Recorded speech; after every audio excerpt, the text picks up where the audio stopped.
Hello, I'm Dr. Terry Susan Fine, Content Specialist for the Florida Joint Center for Citizenship, which is part of the School of Politics, Security, and International Affairs at the University of Central Florida in Orlando. Welcome to our Middle School Civics Highlights series. We're going to focus our attention on benchmark 2.8, where we will examine the impact of media, individuals, and interest groups on monitoring and influencing government.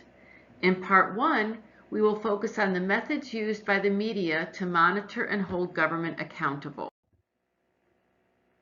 These methods may include acting as a watchdog, freedom of the press as contained in the First Amendment, among other methods that the media use to monitor and hold government accountable.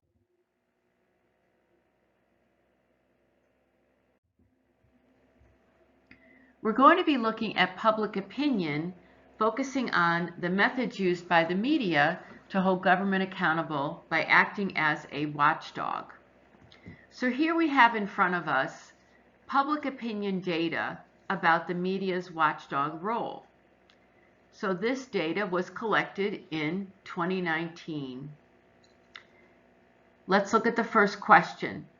Thinking beyond the current political environment, do you think that it is important or not important for journalists to serve as watchdogs over elected leaders? When we think about the media as a watchdog, we're thinking about the same role that a watchdog plays in the yard. That watchdog is keeping us safe, that watchdog is going to bark if somebody comes by who doesn't belong there. That watchdog might be woken up if somebody breaks into a house and you have to wake up the owners very easily. Your server's a watchdog. You're protecting the public in essence by exposing wrongdoing. That's what a watchdog does in private life, and that's what a watchdog does in public life, and that's the role for the media to play.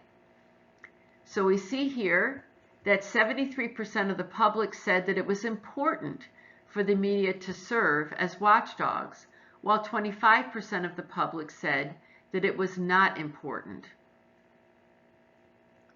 And do you think that journalists today, so this is a follow-up question, are first going too far as watchdogs, that's 35%, getting it about right, 30%, and not going far enough as watchdogs?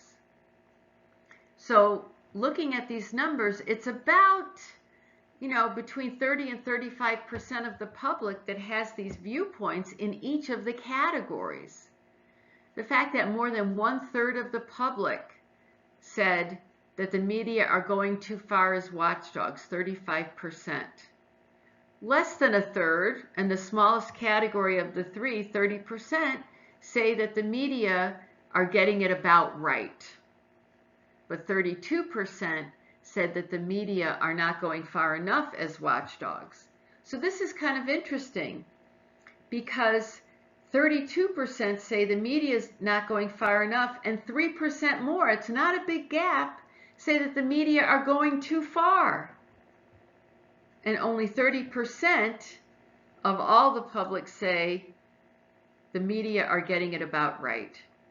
So as you can well imagine, there's a lot of division in the public when we see information like this, because there are some who say, leave public officials alone, and not that many fewer of the public who say, why aren't you doing more to keep the government accountable? Why aren't you doing more? So it's an interesting dynamic, and certainly one that would make for a really good discussion. Now we're going to be looking at the ways that the media use their First Amendment right to freedom of the press. So what you see here is you see a map of the world from Freedom House. And the map of the world focuses on, are there free and independent media in that country? The lighter the color on the map, the lighter the color, that represents the best opportunity for a free and independent media.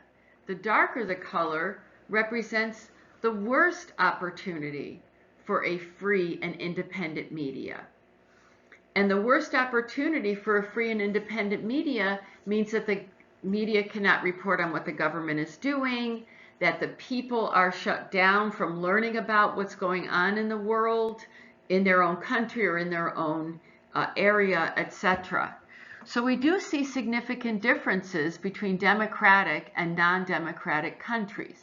So when we look at the democratic countries of Australia, United States, and Canada, as well as several countries in Europe, we see a much bigger difference in terms of those countries compared with countries such as Russia and China.